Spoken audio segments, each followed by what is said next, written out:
Hello, I am Brittany Braswell, and this is our Ford Issues Analysis. Our team will be discussing the Ford Firestone recall in 2001 and the effects on Ford Motor Company. I will be presenting the accounting issues related to Ford and Firestone recall. Samantha Back will present the financial issues with stock price and cash flows. Beatrice Sosa will discuss the marketing issues related to Edsel, and Sandra Rodriguez will discuss the business ethics issues that were faced during the Ford and Firestone tire recall. So what is the issue? Ford and Firestone Wilderness AT tires were recalled. Approximately 14.4 million tires were manufactured at the Decatur, Illinois plant, many of which were original equipment on Ford vehicles. How Ford handled the recall, how the recall affected Ford's financial and accounting statements, the stock price and cash flows. The stock prices fluctuated due to the Firestone recall as well as the economy. Cash flow outlooks to investors. The marketing flop related to Edsel. Edsel was an overhyped and unproven vehicle, and the vehicle did not live up to consumer expectations. Also, the business ethics that were faced during the Firestone recall. Why is this an issue? The defective tires manufactured by Firestone were installed as original equipment on the Ford Explorer, Ranger, Mercury Mountaineer, the Mazda Navajo, and the B-Series pickup trucks, as well as the Firestone tires that were sold in the aftermarket that could equip any lightweight truck or SUV that takes the Firestone AT Wilderness tire. There were several deaths related to the defects as well as injuries. Ford was faced with hundreds of lawsuits that amounted to over $500 million. The cost that the company and consumers faced. The stock price fell on news of the recall, leaving shareholders with a great loss. Edsel marketing made Ford the root of mockery in the marketing world, and it also became known as one of the biggest marketing flops ever. The issue, is this issue unique to the company itself? It was pretty directly related to Ford because they had so many vehicles that were equipped with the Firestone tire. But Ford, Mercury, Mazda, and Firestone were all affected by this recall. Mercury is a Ford-owned company, so essentially it affected Ford there.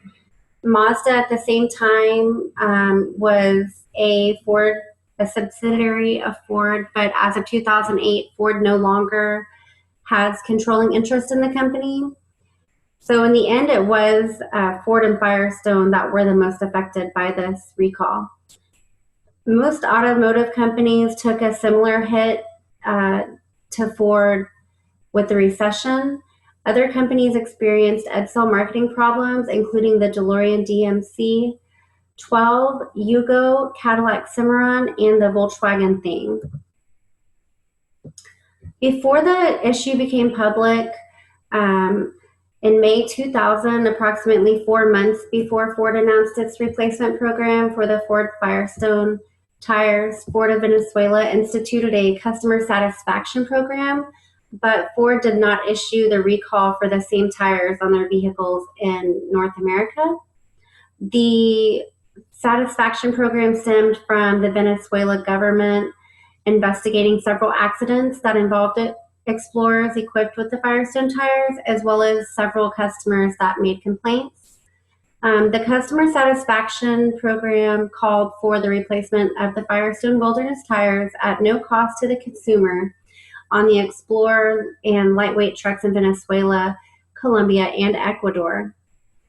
Ford did not issue a recall or feel it was necessary to report a tire replacement overseas because it wasn't necessarily a safety issue, but they felt this was really an issue of customer satisfaction. In May 2000, the National Highway Traffic Safety Administration launched a defect investigating the Firestone ATX, ATX2, and the Wilderness tires.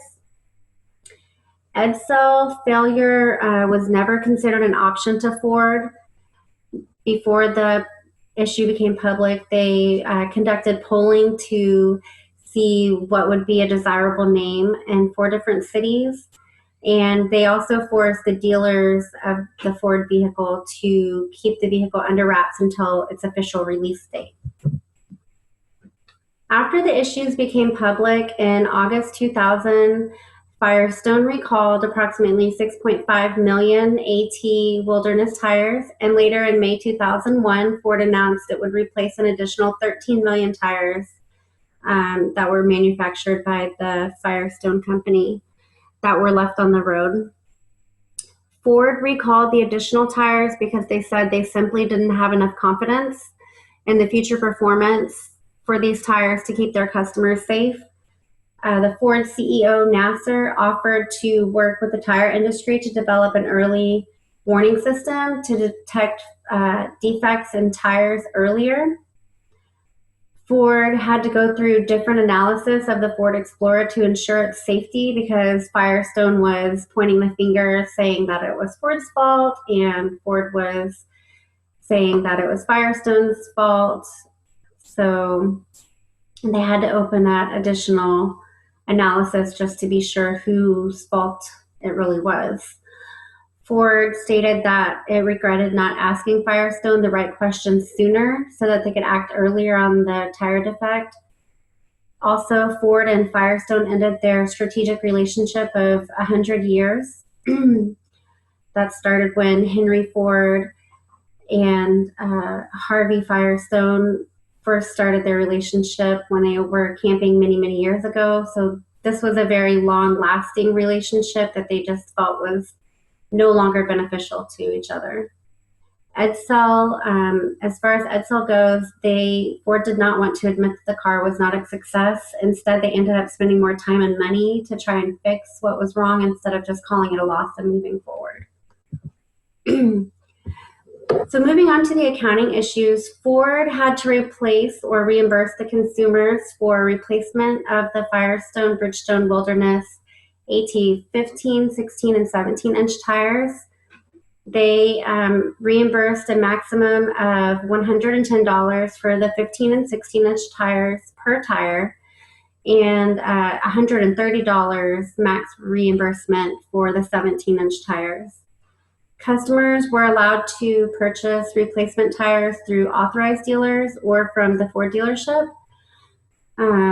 Ford experienced a loss in profits due to the suspension of production of certain vehicle lines in order to make more tires available for the replacement program.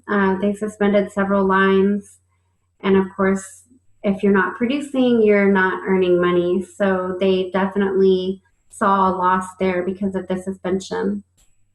They also incurred costs related to extending warranties on the Ford vehicles to include tires and also offering new built-in tire pressure monitor systems on certain Ford vehicles. Ford was involved in several lawsuits amounting to over $590 million. They're a big company and they make a lot of profits, but when you're experiencing that kind of loss, it is definitely material to the company. Prior to Ford and Firestone recall, Ford was working towards reaching a goal that called for decreasing cost by $1 billion and achieving a return on sales in the amount of 4%. But of course, because of this recall, Ford was not able to reach this goal, and they reported a loss that year. Ford reported a loss in the second quarter of $2 billion directly related to the tire recall and replacement program. Here's the second quarter net income loss comparison for 2000 and 2001 when the loss occurred. 2001 accounting issues were evident through these financial statements, reflecting a loss of $750 million directly related to the automotive sector. The vehicle units sales were down by 137,000, of which approximately 45,000 were due to the production suspension. And that wraps it up for my portion. Thank you for watching.